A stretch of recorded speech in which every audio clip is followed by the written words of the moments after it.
Here. Hello everyone. Myself Suhu Banerjee. I am from Department of Mechanical Engineering. From Department of Mechanical Engineering of Indian Institute of Engineering Science and Technology Shibpur, IIST Shibpur. Okay, so today I am going to show you in detail how to simulate the transient condition or the hydraulic transient that is occur or that occurs due to the tripping of pump. Whenever we stop the pump, all on a sudden there is some fluctuation in the pressure due to sudden stoppage of the pump, and that is known as pump tripping or tripping of a pump. And due to that there would be pressure fluctuation within the pipe, which would give rise to a very high stress at different portions of the pipe. Like if there is some existing crack within the pipe, then at the tip of the crack the stress that would be very much higher during the transient condition, which may lead to some certain brittle failure, as we have already talked about in our earlier videos. So today I am going to use the Deltares Wonder software, and I am going to simulate the transient condition that occurs due to tripping of pump. So let us start. Okay, so you can see, I think this is the user interface of Deltares Wonder software, which is basically used for hydraulic simulation, steady as well as transient state simulation.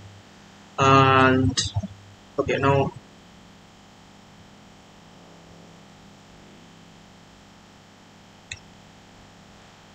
yes. Okay. So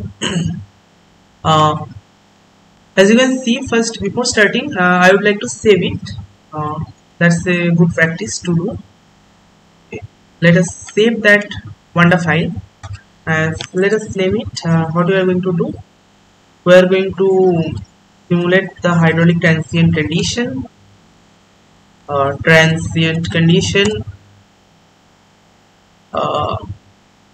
In case of pump tripping. Let us say pump trip. Okay, so this is the file format, as you can see, .wdi format. I'm going to save it. So it has already been saved, as you can see here, the name hydraulic transient pump trip.wd.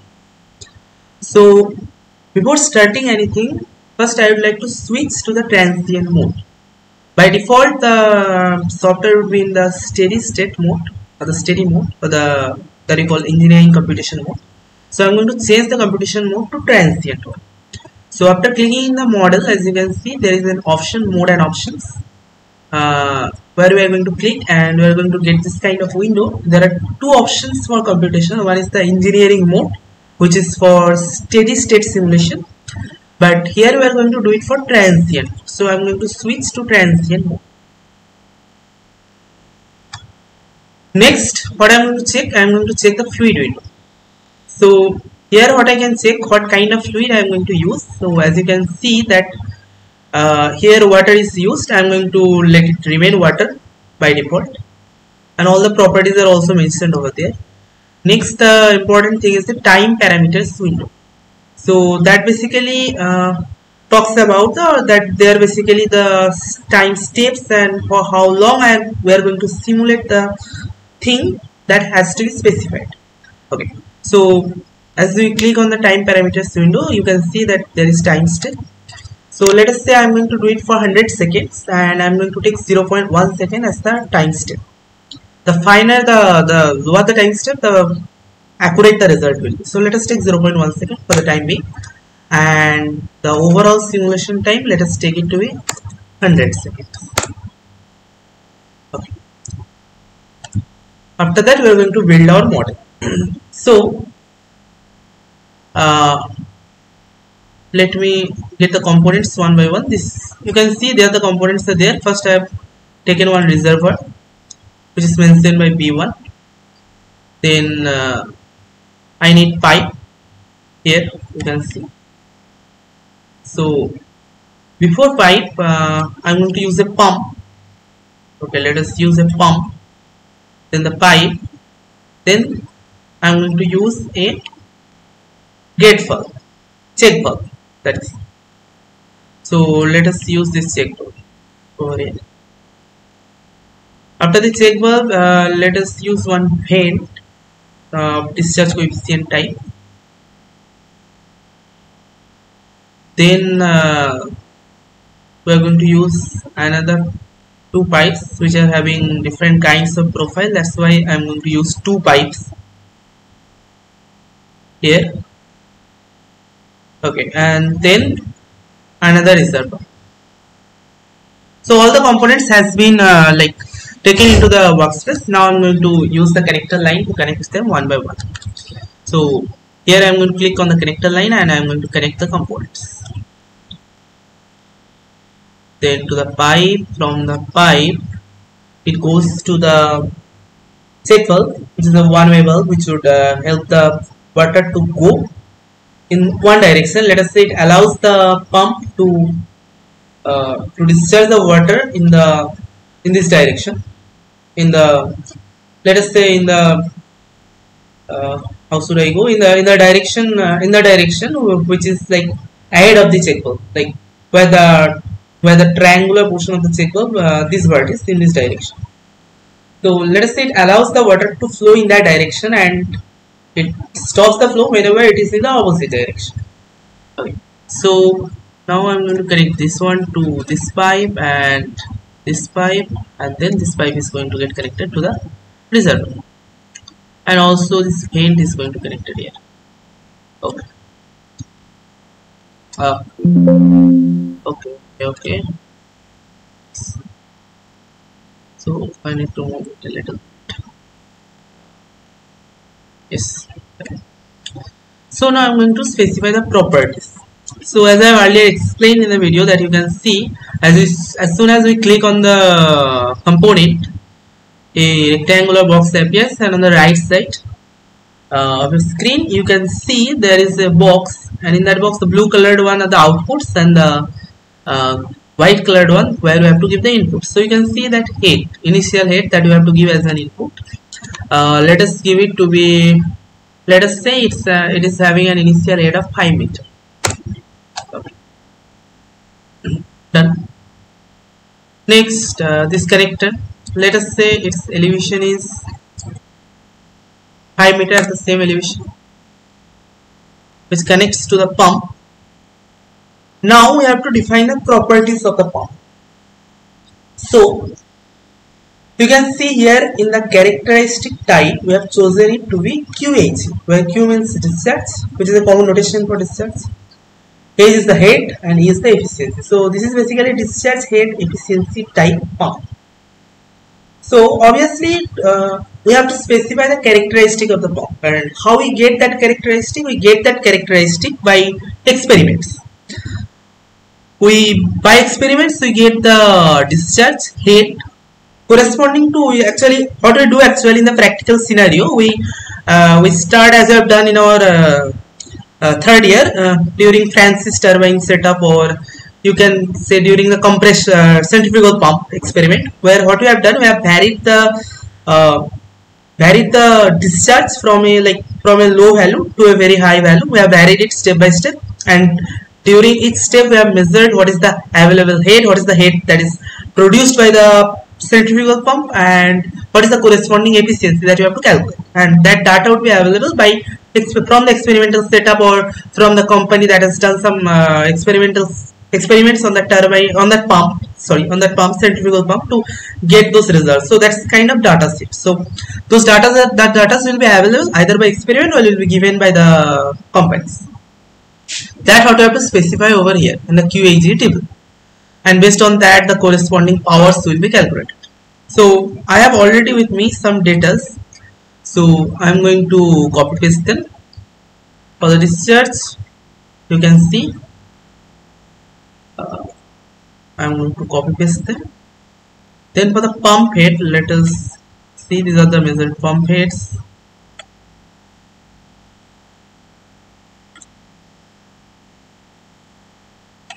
And for the efficiency,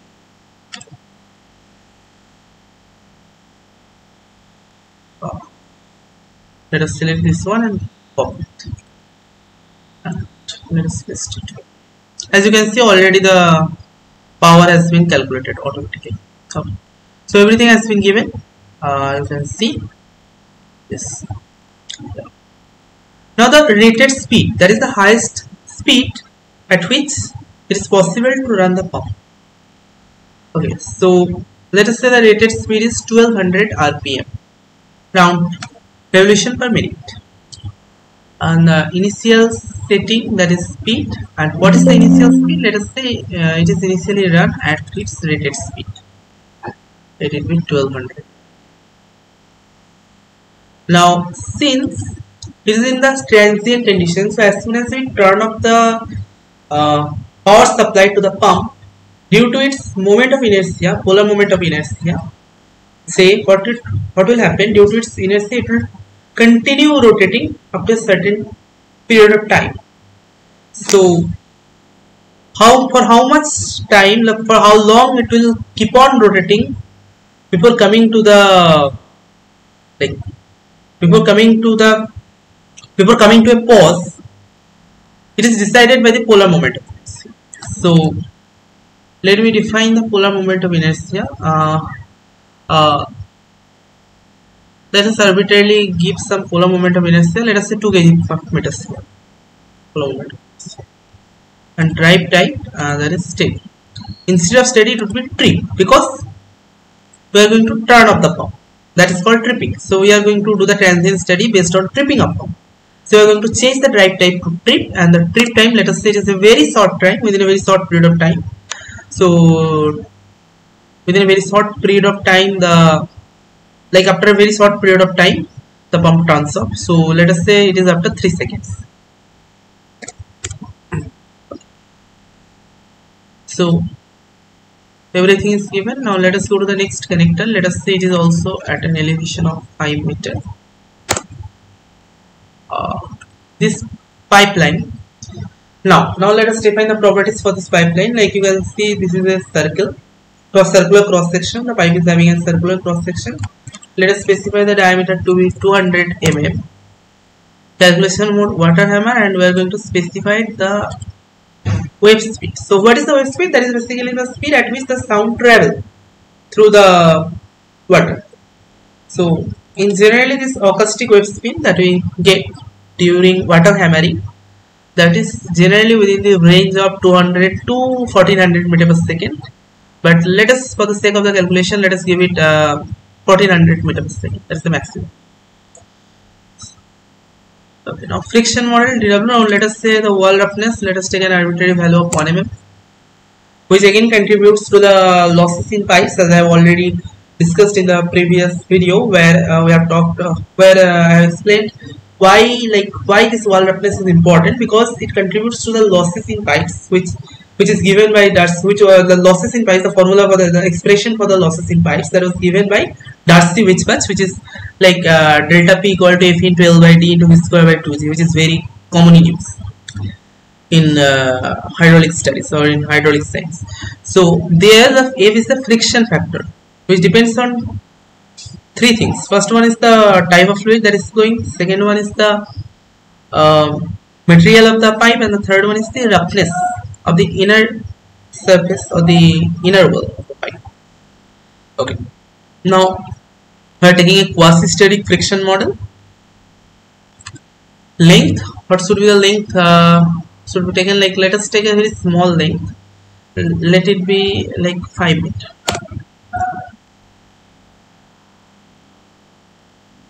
Then this one, this connector is also at an elevation of 5 meters.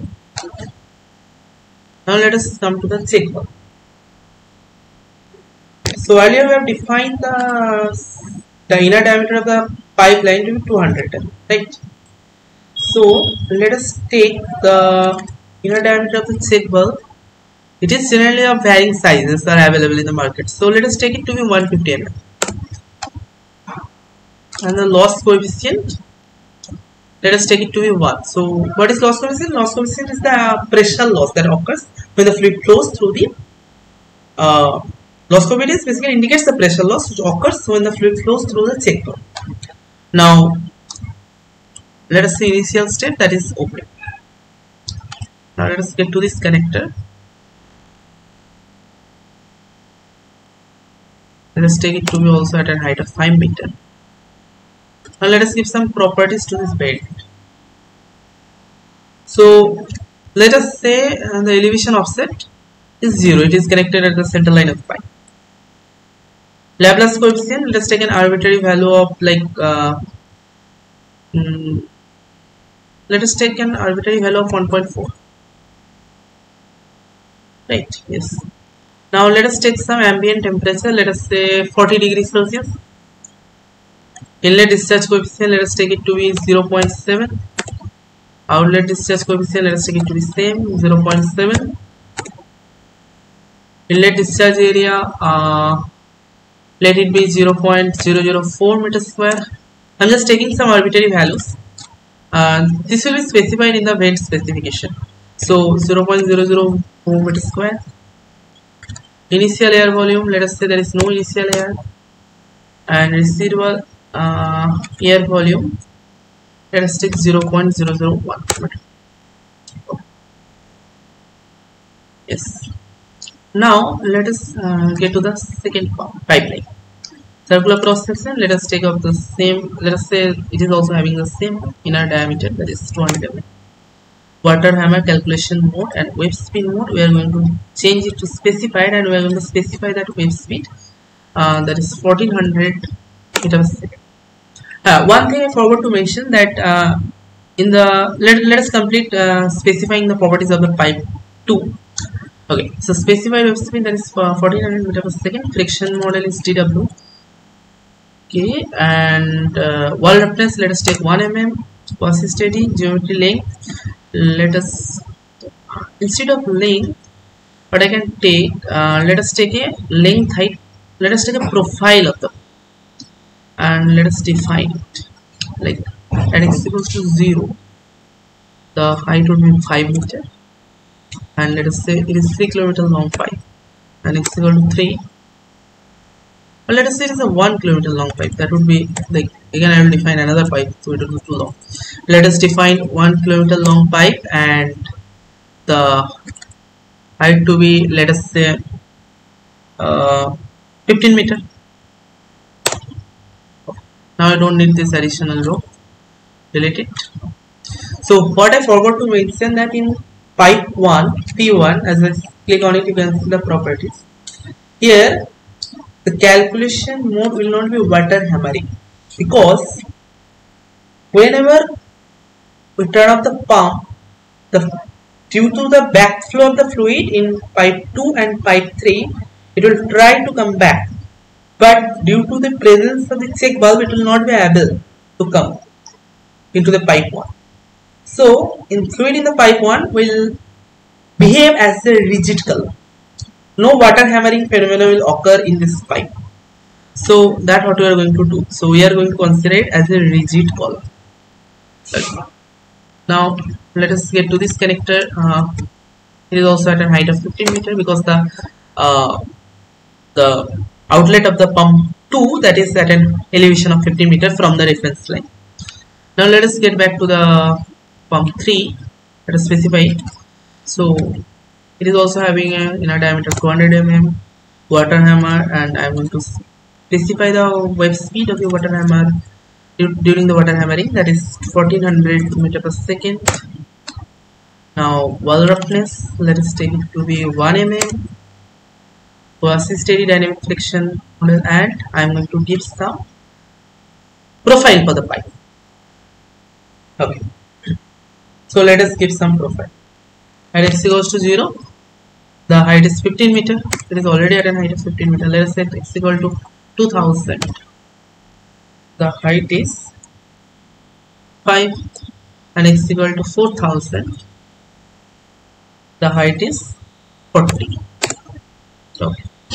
So you can see that the profile for the pipe is given. Now, what was the last height? I think it was 40. Yeah, it was 40. Okay. So here I'm going to specify the elevation to be 40. Okay, and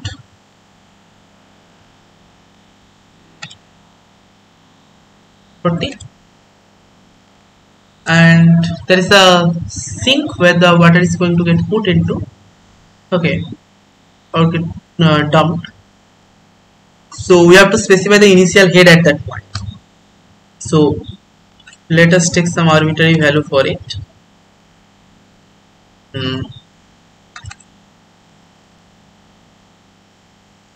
Okay, let us take how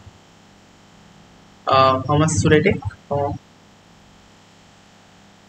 Okay, let us take 40 meter.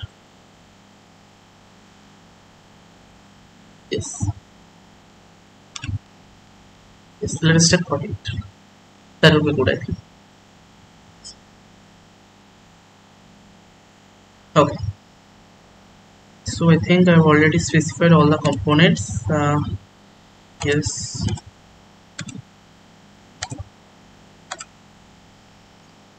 Okay.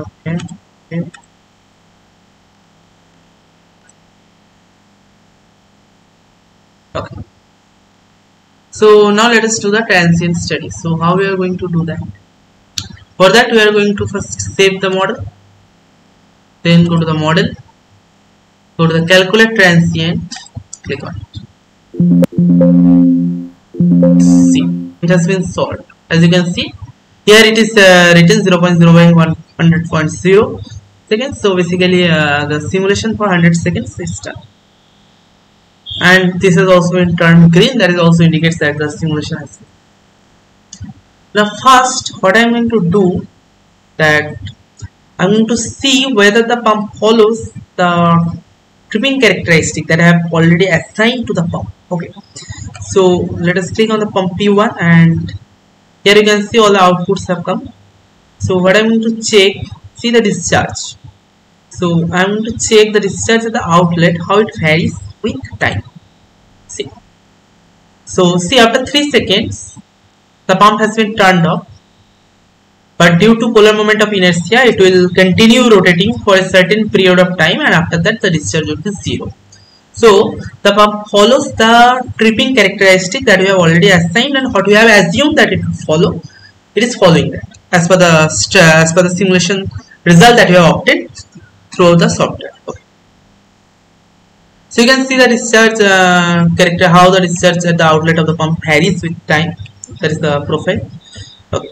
So what is the major important thing that we are going to check? That is the how the pressure fluctuation occurs in the pipe 2 and 3. So let us select both the pipes by pressing Ctrl, and in this output region, the blue boxes, here you can check the pressure.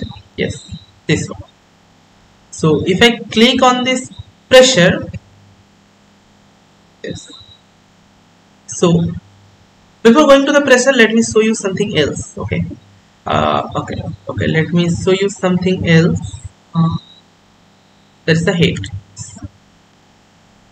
Yes, this is the head. So see the green light, that is the profile of the pipe. So pipe 2, that was 1000 meter long and started from a height of 5 meter and ended at a height of 15 meter.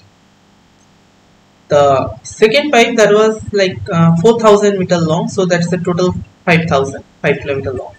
So that started from here at a height of 15 meter, then went to a height of at the intermediate, say 3000 meter, it went to a height of 5 meter, then again it rose to a height of 40 meter. So the green color line shows the profile of the pipe, and this blue color line, this basically shows the head at 0.0 second when the pump is running at that condition. When the pump is running at a steady state, at that condition, what would be the head? That head is being shown by this blue colored line. How the head varies with distance, how the pressure it varies, how the head, not pressure, how the head varies with along the pipeline, along the pipe. So there will be some head loss, that's why it's dropping off. Now, okay, I think okay. Now let us see the pressure. How the pressure profile looks like. See. So you can see at 0.0 second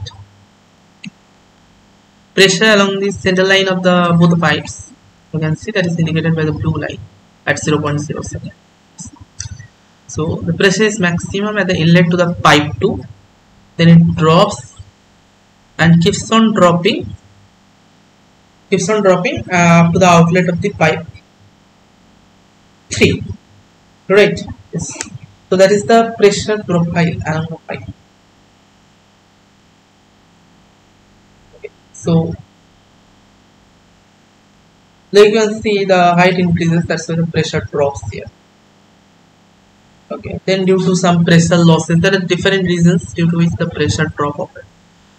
But it is not going to remain same. If it is in the steady state condition, then this blue line is the pressure profile along the pipes. But since we are simulating the tripping of the pump, which introduces the water hammering in pipe 2 and pipe 3, so this pressure profile will vary with time. So that what we are going to simulate using time navigator. So from model we can go to the time navigator. So this will appear, and here you have to slide the slider up, and then you have to start the simulation. You can see here the time is changing, and you can see the how disruptly the pressure profile is varying. Like how disruptly the pressure profile is varying at different points along the two pipes. Right. So there is some pressure fluctuation that you can see that is occurring over time due to tripping of the pump. So it gives a very good idea of how the pressure fluctuation occurs in pipe 2 and pipe 3, where due to water hammering or due to hydraulic transient, as you can see over there, how the pressure varies, how the pressure profile is varying with time.